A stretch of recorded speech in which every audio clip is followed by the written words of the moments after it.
नमस्कार, मैं संयोग हूं और फार्मिंग विद संयोग में आपका स्वागत है। वैसे वैसे तो किसी कंपनी के प्रोडक्ट की चर्चा करना नहीं चाहिए, क्योंकि बहुत से किसान आजकल कहने लगे हैं कि आप कंपनी के प्रोडक्ट की बात कर रहे हैं तो आपने ये वीडियो प्रमोशन पे बनाया होगा। पर भाई साहब ऐसा नहीं है। जो जिस चीज़ की रिक्वायरमेंट ज़्यादा रहती है, जिसके रिज़ल्ट अच्छे रहते हैं, जो किसान जैसे मैंने एक बंसी गोल्ड का मूंग का वीडियो बनाया था, लोग कहने लगे भाई साहब आपने इसको पैसे में बनाया था। ऐसा कुछ भी नहीं है। जो वैरायटी अच्छी रहती है, जिन पे मुझे लगता है कि यार किसानों को अन्य वैरायटियाँ नहीं मिल रही है, तो आप इससे काम चला सकते हो। ऐसे ही भाई साहब एक प्रोडक्ट है कीटनाशक में सोलोमन। जैसे कि भाई साहब आपको पता है इंडिया में क्या चलता है, फॉग एड इतना उसका फॉग का वो हो गया था पॉपुलर। अपन अपने दोस्तों से और रिश्तेदारों से पूछते थे भैया क्या चल रहा है, तो वो बोलते थे फॉग। ऐसे ही भाई साहब आजकल ट्रेंड में चल रहा है सोलोमन, इंडिया में चल रहा है सोलोमन। अपन किसी से भी पूछो आप पहले स्प्रे में अपनी मूंग में क्या डाल रहे हो, सामने वाला बोलता है सोलोमन। इसी बात के लिए मैं धन्यवाद करना चाहूँगा हमारे गुरुजी श्री हरीश पवार जी को, जो कि राला भैरुनदासा है।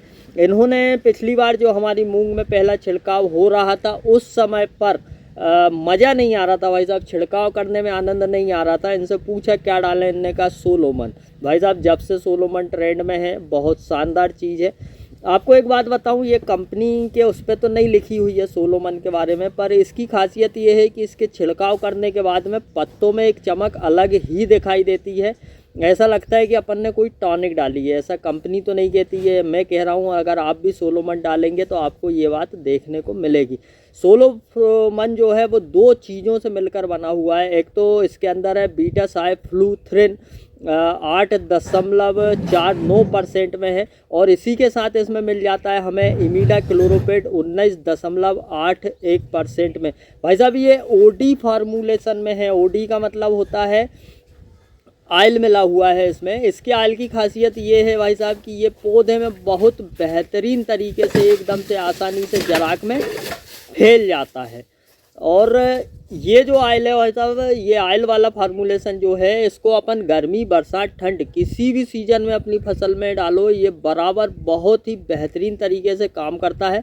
इसके बाद में एक खासियत और मैं आपको बताऊं कि ये खेत में डालने के, अपन ने इसको खेत में डाला और खेत में डालने के 15 दिन तक बहुत बेहतरीन तरीके से काम करेगा। आपको खेत में जाने की भी ज़रूरत नहीं पड़ेगी।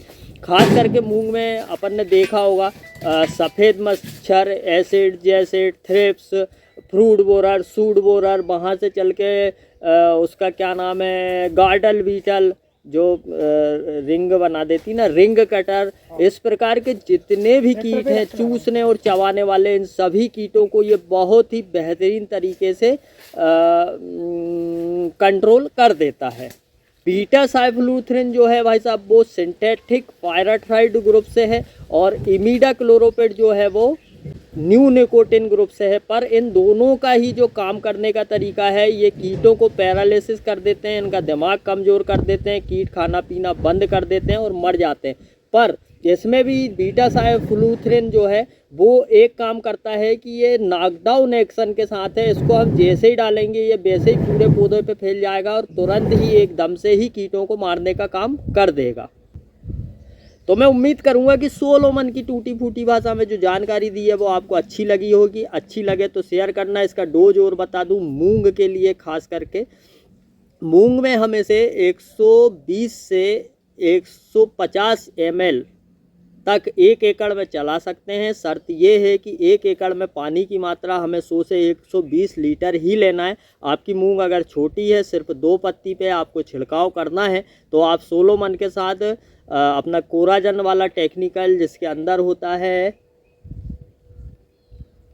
क्लोरेंट्रन निलीप्रोल, आप 50 ml या 40 ml ले सकते हैं। और सोलोमन जो कि मैंने जिसके बारे में आपको बताया ही है, वो आप 120 से 130 ml पर एकड़ के हिसाब से लेकर स्प्रे कर सकते हैं। आपको 15 दिन तक बिल्कुल खेत में जाने की ज़रूरत नहीं है। 15 दिन के बाद फिर आप खेत में जाएं तो फिर से आप कोई मतलब ये जो दवाइयाँ हैं ये चेंज करके, या ये ही आप डालना चाहते हो, सोलोमन ही डालना चाहते हो, तो इसी की मात्रा बढ़ा करके आप फिर से खेत में इसको अप्लाई कर सकते हो। हमारे काका जी हैं जो हमारे यहाँ काम करते हैं, उन्होंने पिछले साल भाई साहब सिर्फ सोलोमन के 3 स्प्रे करके ही पूरी मूंग की फसल पका ली थी। तो भाई साहब वीडियो अच्छा लगे तो शेयर करना। जय राम जी की।